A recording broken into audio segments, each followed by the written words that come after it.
She's the Queen's only daughter. To many, the princess who symbolises the best of the royal family. I think a lot of people in this country think that Anne would actually make a great queen. She'd have made a formidable monarch, without a doubt, because it is duty before self, and Anne is the personification of that. But how much do we really know about Princess Anne? I'm not totally useless. I was quite well educated. How has her relationship with her family defined her? Princess Anne was the son that Prince Philip never had. She is very much in his image. And what is she really like? She doesn't tolerate fools. She can be snappy. She can reduce grown men to tears. How does it feel having a Buckingham Palace as your private property? Well, no, because it isn't.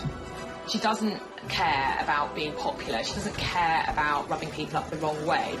How's the Duke of Edinburgh this morning? Oh, dear. You know where I am? Same place as you. We reveal the truth behind her most memorable moments. From the dramatic... Good evening. There's been an assassination attempt on Princess Anne and Captain Mark Phillips. It was an extraordinary incident, and she handled it in the most extraordinary way. To the controversial. Divorce? Very mirror. Never been mentioned. These were love letters. There was something going on between the two of them. No, I have no comment to make on the news at all. We follow the highs and lows of an extraordinary life. She might not be about hugs and cuddles and compassion, but she is about duty and responsibility and hard work. She's still making headlines after 70 years in the spotlight. But who is the real Princess Anne? The Princess Royal.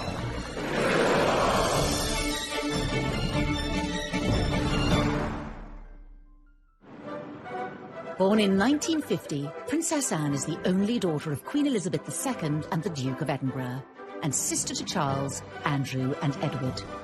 Anne was born 70 years ago, the second child of Elizabeth. And of course, when she was born, her grandfather, George VI, was still on the throne. And it really was a million miles away to where society is today. Arriving at Ballater Station with her family, the Queen was received by the Marquis of Aberdeen. Anne had a very 19th century childhood, a very traditional royal childhood. When she was born, of course, the Queen was not yet Queen. She was still Princess Elizabeth. So Anne was not born at Buckingham Palace, as many people think, but actually at Clarence House, where the then Princess Elizabeth and Prince Philip... And heir to the throne, it was Anne who was assertive from a young age. Anne's always been a tomboy. She's always been the one who goes out and climbs trees and is very courageous and very confident, very willing to explore the world and find her own way in the world. In a way, perhaps that Charles has been a little more timid, shyer, more sensitive character. Anne is absolutely a chip off the old block. As a child, even though she was a couple of years younger than the Prince of Wales, she was quite happy to take him on in any kind of physical rough and tumble, and she often came out on top. One person with a better insight into Anne than most is Katie Nicholl. She recently interviewed the princess to mark her 70th birthday. I think growing up with three brothers, it was inevitable that Anne was going to be pretty tough, pretty resilient. She had to learn from an early stage how to hold her own as a girl in the royal family, second born to Charles. And, you know, I think there was a lot of competition between the siblings. So Anne was always going to have to stake out her own role in the royal family. The princess had to become independent from an early age. She was not even 3 years old when her mother became queen in 1952. You have to remember that Anne was the daughter of a working mum, which in those days was not that usual. And she had a very hard-working mum. Elizabeth was away a huge amount. I mean, Anne was tiny when her mum and dad went off for 6 months around the Commonwealth. So she and Charles were left not exactly to fend for themselves, but certainly were largely brought up by nannies and governesses. Growing up, Princess Anne spent much of her time separated from her family. Anne had quite a solitary childhood in many ways because she had her brother Charles, and then there wasn't another sibling for a further 10 years, actually. So it was herself and Charles at home being educated at home till Charles went off to boarding school, and then there was just Anne. And she was left with her governess for, I think, the best part of 7 years. But it must have been a very strange existence. I think growing up as a young girl, Anne did have quite a different childhood to previous royal children. Initially, she was homeschooled, as all royal children were, but she was desperate to go to school. She wanted to get out, she wanted to discover life beyond the palace walls. You know, she had a brain, she wanted to go and learn. Up until this point, all British female royals had been homeschooled, but Anne broke the mould. She was the first princess to go off to ordinary school, if you like, very posh school, very posh indeed. But she fitted in very well. I think she enjoyed life as a boarder at this school with other young girls to lark around with. Wasn't brilliantly academic, much more interested in sport, much more interested in horses, of course. She was an independent little girl from a very early age and, you know, to a degree, had to become quite a grown-up child quite quickly, and possibly that commitment to duty, you know, what she saw her mother do. She was the daughter of a working queen. I'm sure that has all contributed to the woman Anne grew up to be. But unlike her mother, the princess was never destined to be queen. In a way, it's quite sad, because you have this amazing kind of role model in her mother, who was a very strong woman, a very powerful woman, you know, back in the 50s and 60s, which was kind of post-war, when women's rights and equality was really, really starting to take off and be incredibly important. And her mother was a great role model, and in some ways it's a shame that Anne wasn't born first. But even if she had have been first, the rules back then, the law of primogeniture back then, meant that any boy, any son born to a monarch would always take precedence over his sister. Because of the rule of primogeniture at the time, Anne's brothers all overtook her in the order of succession. When she was born, she was third in line to the throne after her brother and her mother. Grandfather was then still the king. And then when Princess Elizabeth ascended to the throne, Anne obviously moved up, and for many years she was number 2 to Charles. But obviously things changed when the Queen had that second burst of motherhood with the arrival of Prince Andrew in 1960, and then 4 years later Prince Edward in 64. Anne moved down below her brothers. That was the system then. A lot of people have never been very comfortable with it, but that's how it was. And I think Anne accepted it. Princess Anne discovered that there were advantages to not being the heir. She knew that she was never destined to be queen, and it meant that she was spared a lot of the upbringing that her brothers had to go through. She was allowed a little more freedom. She was able to do what she wanted to do, wear the kind of clothes she wanted to do, see who she wanted to see. It was a degree of freedom, encouraged, I have to say, in part by her parents. Throughout her life, the princess has continued to be pushed further away from the throne. So she's now 14th in line to the throne. She slipped down behind her brothers, Edward and Andrew, their children, and then, of course, the children of Princes William and Harry. So she is currently 14th in line to the throne, and therefore very unlikely to ever become queen herself. I think playing second fiddle to Charles and then being leapfrogged in line to the throne by, of course, Andrew and then Edward, and subsequently pushed further down the line of succession, I think Anne very much wanted to create a role for herself within the royal family and to really break free, particularly of Charles's shadow. She may have fallen down the line of succession, but many believe Anne is number 1 in her father's eyes. Well, it's long been rumoured that, you know, the Queen's favourite son was always Andrew, and that being the only daughter, so very possibly there was some favouritism from Philip to his daughter, and I think she's always looked up to her father. We know that Charles found it difficult being the eldest son, found it difficult being Prince Philip's son, but there wasn't quite the same pressure on Anne. As she grew older, Anne's similarities to her father brought them ever closer. I've always thought that Princess Anne was the son that Prince Philip never had. She is very much in his image, and I think that is what he wanted Charles to be. And Charles was a very sensitive child who grew into a sensitive man who is emotional. Anne is none of those things. Anne is very straightforward, very blunt, calls a spade, but is also very funny. And her father is very funny. And I think they have absolutely the same sense of humour. Does the press really annoy you? Yes, I think yes, I think it does. I think it wouldn't really be doing its job if it wasn't. Both of them can be quite grumpy, both of them can be quite difficult, both of them shoot hear both of them say what they think. Both of them are kind of keep calm, keep buggering on, and both of them have a really strong work ethic. Anne's early work ethic would stand her in good stead for her royal future, but would her strong character lose her favour? And how did she upset America as a teenager? She looked at the time as though she didn't want to be there, they said. She refused to answer anyone's questions, snappily saying, I don't give interviews. She doesn't tolerate fools. She can be snappy. She can reduce grown men to tears.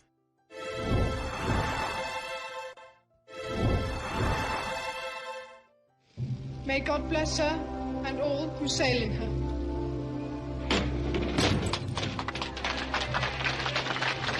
Princess Anne's incredible work ethic was evident from a young age. In 1968, aged just 18, she became a working royal. I think she's always had a sense of commitment from a very early stage in her life, and after school she decided that rather than go to university, she wanted to start working and becoming a full-time working royal, and that's exactly what she did. Anne didn't see the point of any further education. She'd had quite enough by the time she was 18, and said that she thought university was a very overrated pastime. She probably wouldn't have got in anyway because she didn't do brilliant in her exams. I decided, after my limited school career, not to go to university. Contrary to some reports, not because I couldn't go to university, but I didn't actually want to go to university. The Queen and Philip went to Australia in 1970. Anne wasn't even 20, she was still only 19. She accompanied them, and it was the birth of what has become a real royal staple, the royal walkabout. There had never been a walkabout before, but such was the interest in the young teenage Princess Anne, and she was a very an attractive teenager. The crowds turned out in their thousands. The princess has devoted a large part of her life to official engagements and is often referred to as the hardest working royal. She always has been one of, if not the most hard-working member of the royal family. I mean, she will carry out 4 or 5 engagements in one day. She could be in Scotland in the morning, London in the evening, and she would be very well briefed on every engagement and extremely professional. She's admitted she's a workaholic. Anne is very no-nonsense, and she takes that approach to her work. She regularly tops the best-selling list in terms of the highest number of engagements. I think on an average year, she does anything from 350 to at most 500 engagements, both domestically in the UK and abroad. It's a huge workload. I remember Kevin MacLeod, who was the Canadian Secretary to the Queen, said of Anne in 2014, her credo, literally her belief is, keep me busy, I'm here to work, I'm here to do good things, I'm here to meet as many people as possible. Anne may work hard behind the scenes, but for many years this has been eclipsed in the media, all due to her troublesome relationship with the press. This was apparent from her first visit to the United States in 1970, when the princess was just 19. One of her first foreign trips was to America, where she and Charles went together. And she was not very well received there at all. She went to the White House to visit Nixon when he was president, and there was a lot of negative press because she seemed to be so sulky. She looked at the time as though she didn't want to be there, they said. She refused to answer anyone's questions, snappily saying, I don't give interviews. She was very ungracious. It was very much noted that Anne didn't seem to have the friendly, soft, smiling face. She was wound up being dubbed Princess Sourpuss. The Americans said, why did she bother to come? It's quite clear she doesn't want to be here. So that was the beginning, actually, of pretty much a lifetime of often negative headlines for the princess. This early trip set a pattern for Anne's relationship with the media. There are probably members of the press, photographers particularly, who have perhaps been on the receiving end of Anne's shortness, shall we say. She can have a quick temper, and she just would not worry about a press pack there to capture every moment. And some of those moments were certainly unexpected. In 1969, while visiting troops in Germany, the world saw another side to the princess. We were kind of all knocked out when she was 19 and she went to Germany on a job. And we were getting pictures back of her. She is the holder of a heavy goods vehicle licence. And we saw her driving a 52-ton chieftain tank. Astonishing. She also, on that second trip, she fired a submachine gun from the hip and got 8 bullseyes. And I think there will be lots of men looking at her in abject terror. Here she was, a young woman, and she was capable of doing all of this. Despite Anne's refusal to play the media's game, she was working hard to support the Queen. Those in the know even regard the princess as the royal family's secret weapon. And I think Anne has always realised her power, her soft diplomacy, the ability to help, the ability for the royal family to reach areas that, traditionally prime ministers can't. The royal family is a constant, they are always there. And particularly in areas of the world that have royal families, for instance, like the Middle East, when you send a member of the royal family to them on a state visit, it's immensely important. It conveys, huge prestige, and people take that very seriously. And often members of the family, like Anne, are used to help trade deals, help diplomatic relations, and I think Anne has been very successful at that, and she's done that from a very young age. Well, Anne had this brilliant knack of sort of being the pathfinder, if you like, for the royals. If there was a slightly tricky destination go to, it was always Anne they would send in first, because she has a great ability at making people feel welcome and being enormously empathetic with people. In 1990, it was Princess Anne who the Queen trusted to visit the Soviet Union on her behalf. This historic occasion marked the first official visit by a member of the royal family in over 70 years. The last, coming before the Tsar, a distant relative of the Queen, was executed after the 1917 revolution. I suppose her most significant overseas trip was to Soviet Russia, as it then was, in 1990. How does it feel having a Buckingham Palace as private property? Well, I don't know, because it isn't. She made a huge impact. It was a great success. Big crowds came out to see her. People were interested in her. And the feedback was incredibly successful and very positive for Britain. That was a massive deal in terms of the thawing of the relations between the UK and Russia. So that was a really, really important tour that Princess Anne went on to the Soviet Union, and she really paved the way for the Queen's visit. Daughter to step in. And despite Anne's stern reputation, she may even be welcomed in place of the Queen. The Queen can be very, very shy. She's naturally quite shy on engagements, whereas Anne is far more like Philip. So if you've got Anne on an engagement, you're going to get possibly a little bit more of a relaxed engagement. Anne isn't afraid to talk, she will have banter, she will ask questions, she will engage in a way that I don't think we see the Queen do. When you watch engagements with the Queen, they tend to be very formal. The Queen doesn't say very much, she's shown around and she observes. She may ask occasional questions, but with Anne, I found the engagements to be a lot more informal. As well as her royal duties, Princess Anne is involved with countless charities, organisations and military regiments in the UK and overseas. It's not just the public engagements. She is involved in a huge amount of charities, some 300 charities, some of which she's founded herself. She writes her own speeches. She has a very small staff. Charles famously has a lot of staff looking after him. It's a big operation, being the Prince of Wales. When you look at the charities and patronages that Anne represents, you will see her interests reflected in those charities. So whether it's charities supporting the armed forces or veterans, that's a major issue for her. Carers Trust, which actually she established, animal welfare charities, equine charities, they have a meaning to her. It's where she feels she can bring something unique and helpful in her role. She's never seen the point in being just a nominal head of an organisation, which is why she works so phenomenally hard. It would be almost impossible to go and visit every single charity and organisation she's involved with every year, but she does her damnedest to do so. She believes that if you're going to put your name to it, it needs to be more than just a name on a letterhead. You actually have to go along, see what they're doing, encourage them and bring what publicity you can to them. One charity that has always been close to Anne's heart is Save the Children, and she's willing to take great risks in order to help. If you want to improve the lot of children, then you must improve the lot of their mothers. If there is a fundamental baseline for the Save the Children Fund's work, it is working with mothers and getting mothers to be able to take a much greater part in their children's lives and in the lives of the community in which they live.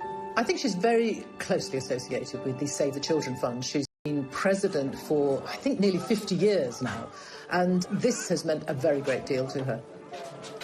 When Princess Anne carried out those early trips to Africa with Save the Children in the early 70s, this was her really breaking the mould. This was her going far afield, doing something that was at times quite dangerous. The areas that she was going to were visits to Africa with Save the Children long before Princess Diana was even on the scene. But Anne made it clear that she didn't seek praise from the public or the press. She once told a friend who had been asking her about the kind of affection that Diana had from the public, the love, the adoration that Diana had, if she would want that. And she said, no, she would rather have respect than affection from people that she didn't know. But again, Anne's refusal to cooperate with the press meant that much of her hard work went unrecognised. If she was off on some tour raising money for an awareness for Save the Children, and Diana appeared somewhere in a low-cut dress, the newspapers would be full of stories about Diana, and Anne would find herself not getting a look in. I think that must have been very galling for her. In the early days, I used to wonder why she didn't force herself to have a better relationship with the press. She clearly had no time for us at all, and she thought we were a nuisance. Such a shame, because whenever we used to write about her, it wasn't about the worthy work she'd done. It was because she'd lost her temper somewhere, or she'd sworn at someone, or because she was wearing ridiculous clothes. She got a really hard time from Fleet Street in the 80s and the 90s. They thought that she treated the press with disdain, she wouldn't talk to them, she ignored them, she wouldn't smile for them. And in return, they gave her a really hard time because, in their view, she didn't give an inch. For many journalists of that time, Anne wasn't helping her own cause. She wanted to be appreciated for what she'd done. She got across that Diana was more appreciated than her, and yet she did nothing to facilitate that. But this all changed in 1982, when the press followed Anne on one of her trips to Africa with Save the Children.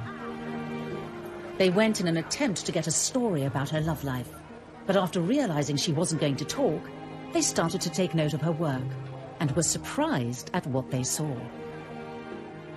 There was one particular tour where she went to Africa, and the photographers, the press pack, were with her as well for all that time. It was probably weeks, and she was visiting refugee camps in Africa. The press didn't really want to go along with her, but they did in 1982 go to Africa with her. And there they saw a princess who was utterly prepared to get down and dirty, really getting down to work, dressed, you know, in jeans and a shirt and probably a headscarf, in dusty, hot, sweaty Africa, going into slums, the way we're not used to seeing a princess at all. And the changed, and suddenly there were positive headlines, and the good headlines such as she had not had at all before. And I think people began to appreciate that we had a very hard-working princess there who would travel the world and not stand on airs and graces.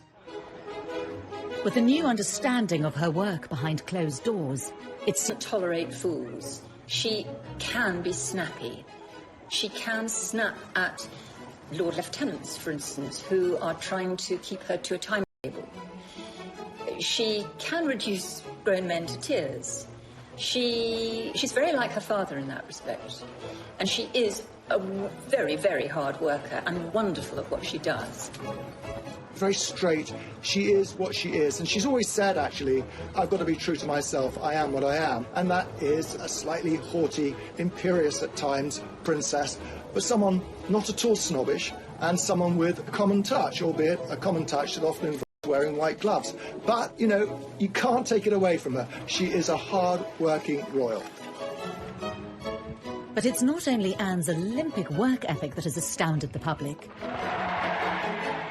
She's had a whole other career with highs. We had a world-class sportswoman as a working royal, and that's quite unusual. And lows. It's pretty humiliating to be seen covered in mud and water and scrambling after your pony.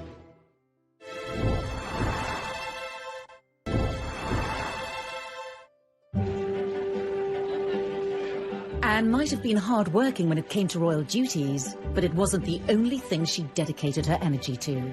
She was a senior royal, but she was also having a second career, effectively running parallel at the same time. Breaking with tradition, she chose to also pursue a riding career alongside royal duties. It's really very impressive that Anne was able to juggle her equestrian career as a very successful horse rider and carry out all her duties as a senior royal. Anne's lifelong passion for horses started from a young age. She probably sat on a horse before she could walk. She's utterly horse mad. Her father once said of her, if it doesn't fart or eat hay, Anne's not interested. And I think that's almost right. Horses have given her an escapism.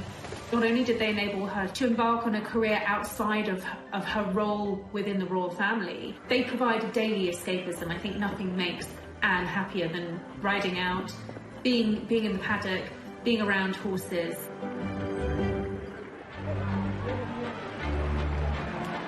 Horse eventing has long been considered a risky sport.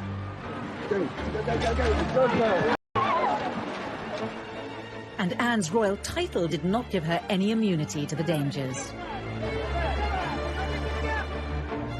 Anne narrowly escaped serious injury following a bad fall whilst competing in Dorset. The horse came over on top and rolled on top of me. She was unconscious when I got there. It was later learnt that Princess Anne had cracked a vertebra.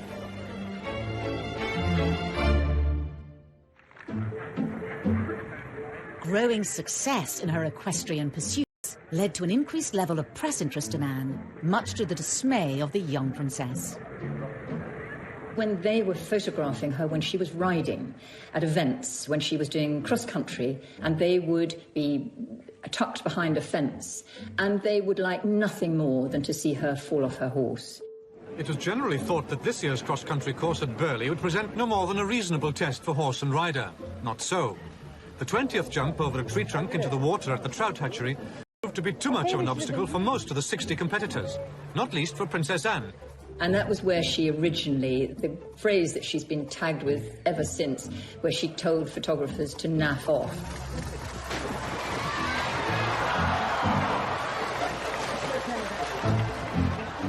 Anne has always spoken her mind, and she can be quite abrupt. It wasn't really naff off. Her language can be quite fruity. She hated the intrusion of the press, as she saw it, when she was trying to concentrate on riding. I mean, it's pretty humiliating to be seen covered in mud and water and scrambling after your pony. But she'd always get back on straight away, even after some of the worst tumbles. Anne's stoic attitude, however, won her admiration. If she fell off her horse, she was going to get back up and get back on that horse and prove that she could take the next jump. I think that is a metaphor really for how she has approached her royal life, with steely determination and resolute commitment. The inevitable falls captured by an eager press corps did nothing to detract from Anne's formidable talent. In 1971, at the European Horse Trial Championships, the 21-year-old princess wowed the equestrian world. 1971 was one of her great equestrian years, I suppose. She competed in the three-day event, the European Championships, and she won. That was absolutely fantastic for her.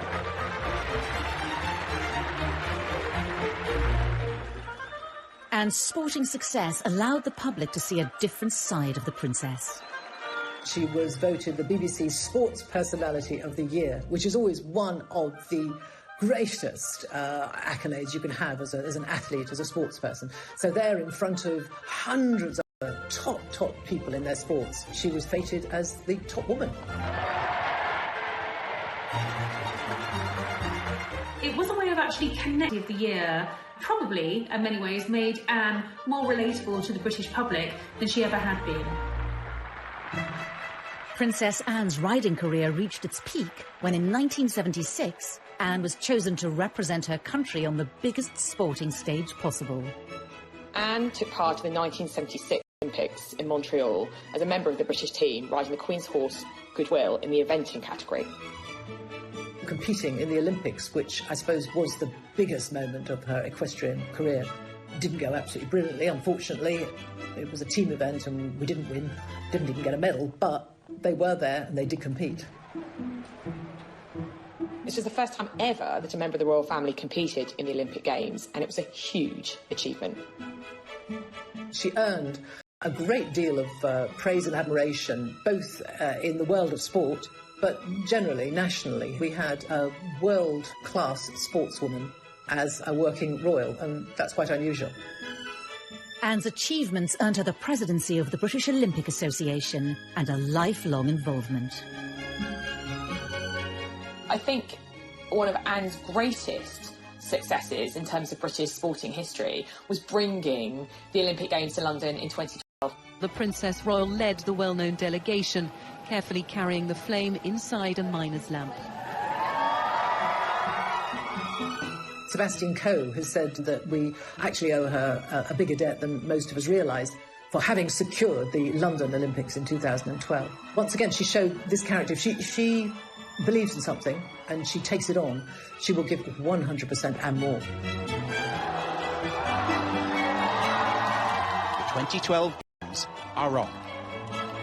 She went to pretty much every event she possibly could during the 2012 Olympic Games in London and around the UK, and really was the figurehead. Anne's dedication and leadership aside, the Olympic Games were also associated with a more personal moment in the princess's life. While at the Mexican Olympics in 1968, a young Princess Anne was introduced to a fellow rider and Olympian, Mark Phillips. Anne's pursuit of equestrian excellence didn't just kind of lead her to professional glory, it also led to her personal happiness as well. It was through mutual love of horses that she met her first husband, Captain Mark Phillips, a lieutenant in the 1st Queen's Dragoons Guard. Of course, in her world of horses, Anne met quite a lot of dashing young men. She went out with quite a few of them. She went out actually with Andrew Parker Bowles as well, incidentally, but she was very keen on him. Her eyes finally set on Mark Phillips as an equestrian athlete. Everyone, I suppose, was looking for the princess to find a suitable husband, someone maybe from the foreign royal family, someone of a similar background, a prince who might be knocking around somewhere in the world. But she wasn't having any of that. She was determined to marry whoever she fell in love with, and the man she fell in love with was Mark Phillips. Determined that their courtship remained private, Anne was careful to keep her blossoming relationship from the press. We found out that she used to ferry Mark around in a horse box to secret locations so they could be together without anyone seeing. Well, there was, I think, an inherent distrust of the press on Anne's part. So when she did get engaged to Captain Mark Phillips, she made a point of outfoxing the media. Has it been a great strain keeping it secret and indeed keeping it away from people like ourselves? I think it has, yes, it became rather restrained. Yes. It did annoy the press a great deal because at that time the rumours were knocking around that she was going to engage, she was engaged, she was going to get engaged to Mark Phillips, and the palace denied it. And the day after they denied it, the engagement was announced, which annoyed the press a great deal. The engagement was formally announced on the 29th of May 1973, with the wedding to take place in the November. A royal wedding fit for a princess. And a shocking kidnap attempt.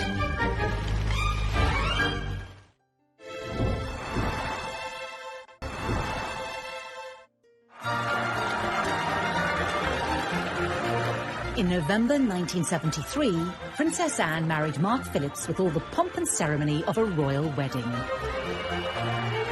I think had she been able to have things her way, it probably would have been a low-key wedding, but she was the first of the Queen's children to get married, the only daughter, so it was going to be a big deal. There we can see groom Captain Mark Phillips. Even though it was November, like her mother's wedding, almost 50,000 people lined the streets to watch her go to Westminster Abbey. An estimated 500 million saw it on TV. A royal wedding has always cheered people up, and in this, as in everything else, Princess Anne, when pushed, delivered. Now the best man, Captain Eric Grounds, puts the ring on the Archbishop's prayer book for the blessing. She probably didn't like very much the fact that she had to get married in Westminster Abbey with all the glitz and the glamour and the fairy tale princess. She has always felt, I think, rather lacking in that. She says, I know You know, maybe she feels she's been a bit of a disappointment, but that's just not in her nature. There were a few concessions to Anne's taste and personality. The wedding dress didn't come from a famous designer. It came from her own regular dressmaker. And the cake was made by the Army Catering Corps. The moment we've all been waiting for, and how lovely she looks. Now, we expected something quite different, and we've certainly got it today. Look at that wonderful gown.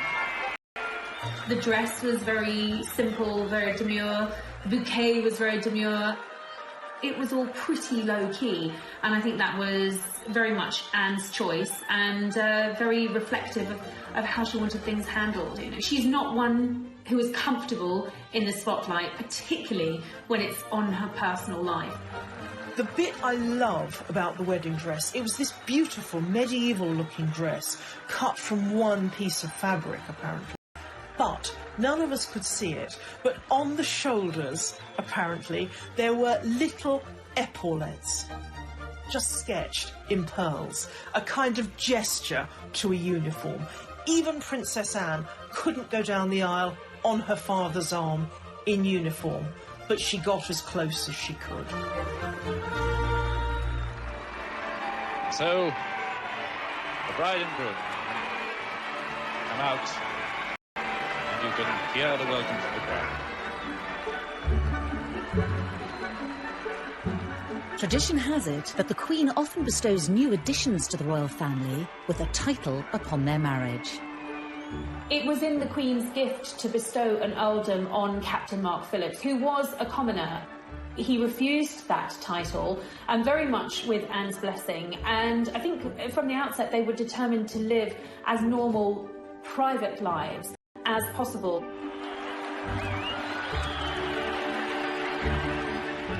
It looks as if that was partly a way of saying that Mark Phillips himself did not really want to take rank within the royal establishment. She grew up with possibly what was the burden of having a title. You know, she had by this stage moved down the line of succession. She would have known that any children she and Mark Phillips had would, without a title, perhaps have a better opportunity at having normal lives, the chance to create independent lives of the royal family and to be their own people. The newlyweds were barely able to enjoy the first months of married life before their peace was shattered when Princess Anne and her new husband were the target of a terrifying attack. Perhaps one of the most defining moments in Princess Anne's life was when somebody attempted to kidnap her. They escaped, but 4 people were hit, 1 seriously. Good evening. There's been an assassination attempt on Princess Anne and Captain Mark Phillips. Their car was forced to stop by a Ford Escort on the Mall. The driver of the Escort, Ian Ball, jumped out and began firing a pistol at Princess Anne and her police protection officer. He shot several people, including Anne's police protection officer, who immediately got out of the car to confront him, and he shot her chauffeur. Amateur boxer Ronnie Russell was passing as the incident was unfolding. And I see a police officer coming over from the Queen Mother's house towards the car, and I thought, well, that's it. It's all over now. That's the police. It's done and done with. There'll be no more now. And then as he arrived at the car, I saw the bloke just turn around and shoot him. I mean, you can't do that. We don't stand for that. You ain't getting away with that. So I struck him at the back part of the head. And he just turned and fired at me. That missed. He went through the windscreen of a taxi coming down the Mall. Ball's intention was to kidnap Princess Anne and ransom her for millions and millions of pounds. The danger Anne faced was grave as the gunman gained access to the princess. The window's all smashed in. There's a gun on the floor. He's got another gun in his hand. He's got Princess Anne by the arm, pointing the gun at her head. And he's saying, come on, Anne, you've got to come. You know you've got to come. When the kidnapper tried to make her get out of the car, he said, not bloody likely. This was no damsel in distress. She refused to get out of the car for Ball and told him that she was absolutely not going to do what he said. She said it later, talking about this, that she was scrupulously polite, but she was not going to do what he said. Well, then they had a tug-of-war going on, and I could see that she was breaking the grip with him. I leant into the car. I said, come this way, Anne, you'll be safe. I got by the forearms, held him out of the car, in front of me. I said, now we're going to walk away and it's going to have to go through me to get you. At that point, he has run round behind me. Mark Phillips has seen that, dragged her back into the car. So when I've turned round, he's there now. He's like as far away from me as you are, and he's standing with a gun pointed at me. And I thought, well, it's your turn or my turn. And then I hit him very, very hard. Thankfully, the incident was brought under control by the arrival of the police on the scene. It was an extraordinary incident, and she handled it in the most extraordinary way. And the next day, she was back on duty, working as if nothing had happened. Just the same kind of attitude as if she'd just fallen off a horse. But her life had been very... That gives you some insight into the princess's pretty tough, steely and unflappable nature. And even when she's being threatened and at gunpoint, she doesn't actually lose her cool. It's another way in which she almost echoes her mother. Because with her mother, there had been that apparently shot fired at her at the Trooping the Colour ceremony. And the Queen just steadied her horse Burma and went on. And in much the same way, Princess Anne kept on trucking. Later on, her father, the Duke of Edinburgh, said that if the kidnapper had got away with Princess Anne, poor him, she'd have really made him sorry for it. And I think we all like that about Princess Anne. Following the foiled kidnap attempt, the royal couple went back to life as normal. Princess Anne and Captain Mark Phillips welcomed their first child, Peter, in 1977, followed by their daughter Zara in 1981. Both children were raised without royal titles and away from the royal spotlight. Zara has said on many occasions that not having a title gave her enormous freedom. That's what Anne wanted. She wanted her daughter to be a normal teenager and to get into the kind of scrapes that teenager did. And Zara absolutely has gone her own way. Peter and Zara are incredibly down to earth. You know, they don't even speak in the same way as many royals. You know, there's nothing pompous about them at all. I think they're great young people. Princess Anne's vision for her children was to pay off when in 2012 she awarded her own daughter a silver medal at the London Olympics. Princess Anne's insistence that her children be shielded from the demands of a royal title was a position not shared by all her siblings. Andrew rather pompously has insisted on full status for his girls, who are both princesses, and Edward's children too do have titles. So she's very different on that. Andrew has always felt that his girls should be senior members of the royal family, be treated as such, and have titles to go along with that. I think this shows a difference in attitude between the siblings. Anne is a no-nonsense, get-on-with-it sort of woman. She is royal, she has the titles, and she does the work. But she's not someone who takes herself too seriously. Andrew, her brother, I think, feels very entitled. He wants the adulation, and I don't think she does. And I think, looking, we know that Prince Charles wants the future ahead to be a slimmed-down royal family. Not too many extraneous members of the monarchy. But Princess Anne was there decades before him. Anne may have been notoriously private, but eventually details of her private life did spill out into the open. Rumours swirled of issues within Anne's marriage. Divorce? Very much. Never been mentioned by anybody. And leaked letters suggested a third party's involvement. No, I have no comment to make on the news report.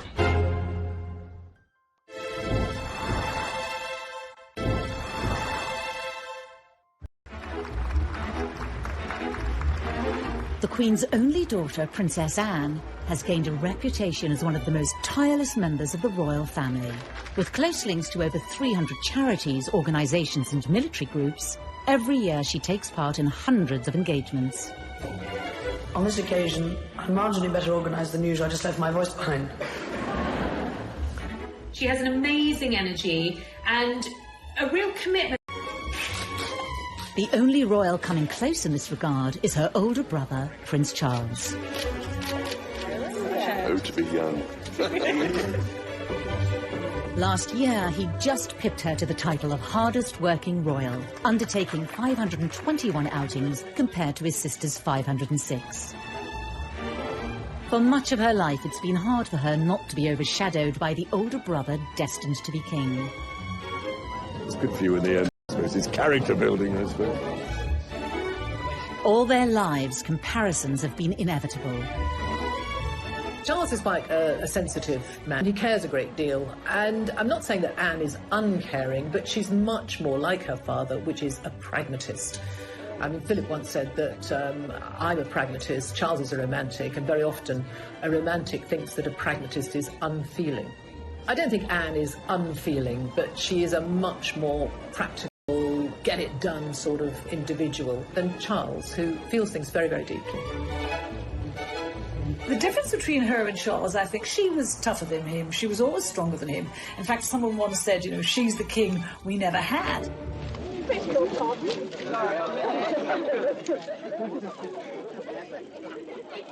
But Anne hasn't only found herself being compared to Charles. In the 1980s, when he married Diana, there was a new princess in town, capturing the public's imagination like never before. From where she sat, here was a woman who had worked incredibly hard all of her royal life. And she saw Diana and Fergie come into the scene, and they were splashed over the papers every day, not always for the hard work they'd done, often for their antics and their silliness and their messing about. And Anne was upset about that. She had started her charitable life with Save the Children. Diana worked for the Red Cross. You know, within a year of Diana working for the Red Cross, she was hailed a saint, a heroine. You know, people were thanking her and saying how wonderful she was. And Anne resented that. If you want to improve the lot of children, then you must improve the lot of their mothers. When Diana started her charity work, it was her hands-on approach that caught the eye and was in stark contrast to that of her sister-in-law. She might not be like Diana, she might not be about hugs and cuddles and compassion, but she is about duty and responsibility and hard work. And I think, as old-fashioned a concept as that might be, I think that's why we like her. It wasn't just in this area that the likes of Diana overshadowed Anne. Amidst all the royal scandals involving her siblings and their partners, Anne emerged untainted. And yet she's not without her own misdemeanors. She received her first speeding fine when she was 20, and she's gone on to get several more. She was even banned from driving for a month in 1990. It's also often forgotten that Anne remains the only senior royal to have a criminal record. In 2002, she pleaded guilty to charges that her dog Dorothy, an English bull terrier, bit 2 children in a park. Convicted under the Dangerous Dogs Act, she was fined £500.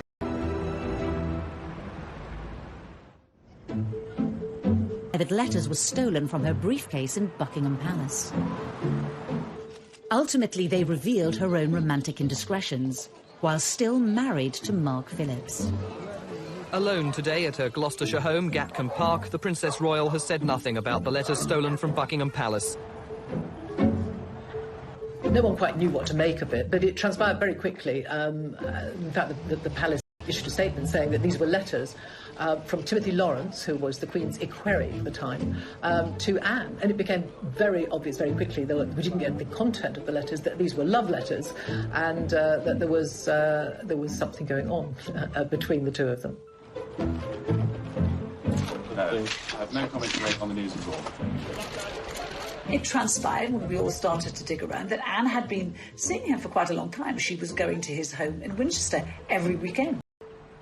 And when we all went there to talk to the neighbours, they quite gaily said, oh, yes, she's been coming for months. And we all said, well, why didn't you say anything? And they didn't, because they liked her. As for the letter thief, Scotland Yard's Serious Crime Squad investigated the incident for 4 months. They took 500 sets of fingerprints and interviewed almost everyone at the palace, but the thief was never identified.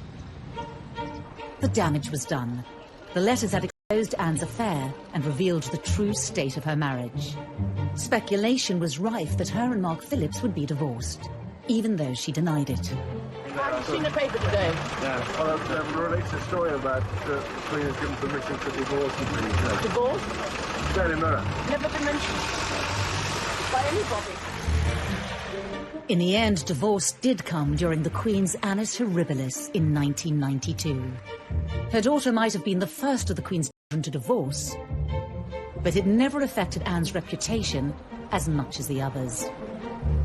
Her siblings, their marriages fell apart, and the world followed every last detail rapturously. We were absolutely riveted by the gory details of their marriages falling apart. Anne's, she managed to keep very private. The love letters were published, but she just kept on, and she said nothing, and no one dared to ask her anymore. And she married Tim Lawrence very shortly after she divorced Mark Phillips. 1992 even ended on a happy note, the Princess Royal marrying Timothy Lawrence at one of the most low-key royal weddings there's been. So she married at the little church near Balmoral, and that was probably the kind of wedding that she'd have had the first time round, if she had the chance. Small, private, just, a little bunch of white flowers in her hair. Had both her children there. I think that wedding was really all about Princess Anne. Since then, Princess Anne has maintained her ferocious commitment to royal duty. Her no-nonsense dedication to carrying out her role is a trait she shares with her mother. It's led many to wonder if Anne was the Queen's child most suited to becoming the next monarch.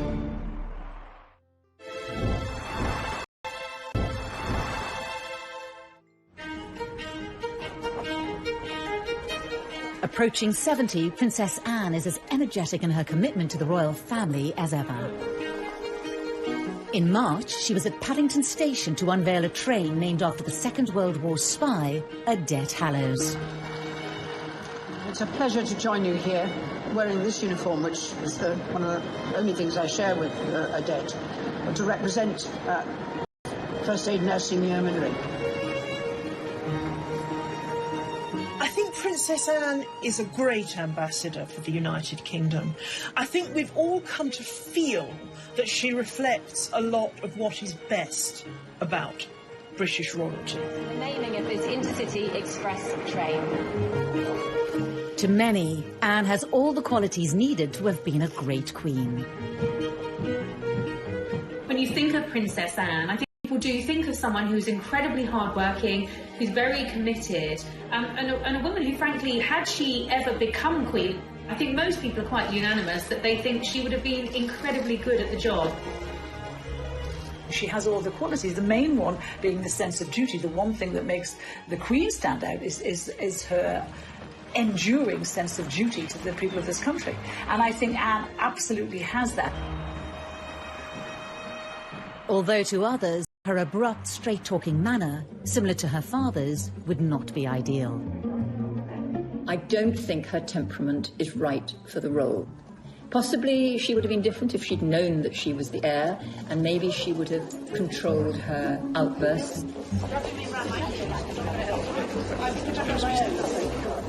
But I doubt that. I think she is very like her father. And her father has been a great consort all these years and added a great deal of colour to the royal family, and we've been able to laugh at some of his jokes, but I think it's a very good thing that it was the Queen who's actually been in charge. I think that keep calm, carry on persona and that hard-working persona would suit her very well as a monarch. But actually, I think the real Achilles heel for Anne is that she doesn't play the game. She doesn't, you can't have someone shooting from the hip and saying what they think. That veneer, even if it is just a veneer of inscrutability, is so important. I think a lot of people in this country think that Anne would actually make a great queen. But personally, I think that we need someone who is a little less steeped in tradition. I mean, Anne herself has said that she doesn't see any point in changing things for the sake of change. If things work, then leave them the way they are. And that makes things rather stuffy, in my view, too stuck in the established way of doing things. So I think we need a moderniser, and I think to a great extent Charles will be, and William certainly will be. For many, though, as the royal family has modernised in certain ways, it's been Anne's traditional values of duty and loyalty that have seen her popularity increase in recent years. As the carefully choreographed media profiles of some of the younger royals have fractured, Anne, for all her faults, is still going strong. She really is kind of the unsung hero, I think, of the royal family. She just gets on with it, opening factories, visiting supermarkets, supporting charities. She doesn't get much media coverage anymore, and that's exactly how she likes it. Throughout it all, Princess Anne has remained fiercely devoted to the monarchy and her parents. A rare chance for them to talk about each other in their understated way came at Anne's 50th birthday party in 2000. Really thanks to their example, their advice and their help that you're all here tonight.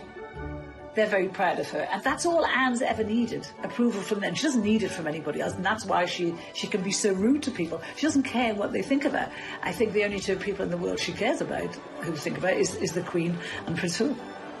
I have been touched by the warmth of the appreciation that all these many friends and colleagues feel for your energy and dedication.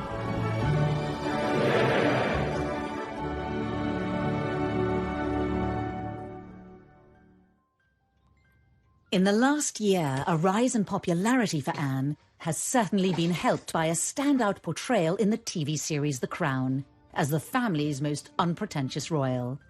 I rather wish you would be like that with me. It would suggest I have significance. Trust me, you wouldn't like it in reality. I would. Bully her right back. Fancy swapping then?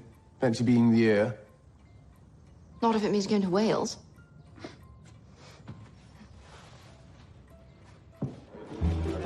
Also being seen sharing a laugh with world leaders as they appear to talk about Donald Trump. Yet her mother, like all children might do, whatever their age. I think actually as she's got older, those kinds of moments now, those bits of her personality make her more popular with the general public. And I think her being not first in line to the throne has enabled her to be more herself, to be more true to herself, and to carve out a really kind of different role for herself. A striking image of the princess in her youth features on the cover of May's edition of Vanity Fair. And in a revealing interview ahead of her 70th birthday, she said, "It's about serving," and credited her parents for influencing her work ethic. She also warned the younger members of the family against reinventing the wheel when it comes to public service. Her advice after many years of duty is, don't forget the basics. Something she says she intends to do for many more years to come. I think she probably won't ever slow down. I think she's like the Queen in that respect, that, you know, she will just keep ploughing on as long as she's able. She's a great grandmother. She loves her grandchildren, but she also loves her work. It is really what she's been born to do, I think she feels, so she'll carry on. She gets a lot out of it, as well as putting a great deal into it. So it is my very great pleasure that I present on behalf of Her Majesty the letters patent to the town of Wootton Bassett. She simply sees her role in life as to serve, and in that respect, she really is the replica of both her mother and her father. For the princess whose motto is, you just get on with it, the future will be more of the same, carrying out her duty. To many, she's a national treasure and possibly the best monarch we never had. However, even as she's held up as a paragon of straightforwardness, she's a more complex royal than we think. What you think of Princess Anne almost depends at what moment you clocked her. Did you first think of her as a kind of romantic young princess, or did you think of her as this really rather grumpy, tetchy figure, very much like her father? Well, how's the Duke of Edinburgh this morning? Oh, dear. Do you know where I am? Same place as you. Or if you're only really thinking about her now, maybe the wheel has turned full circle, and you are thinking of her as someone who represents the best of the old-style monarchy, But in another, she was quite forward-thinking, not giving her children titles, making a life for herself outside of royalty, way before anybody else. Well, I'm not totally useless. I was quite well educated, one way and another.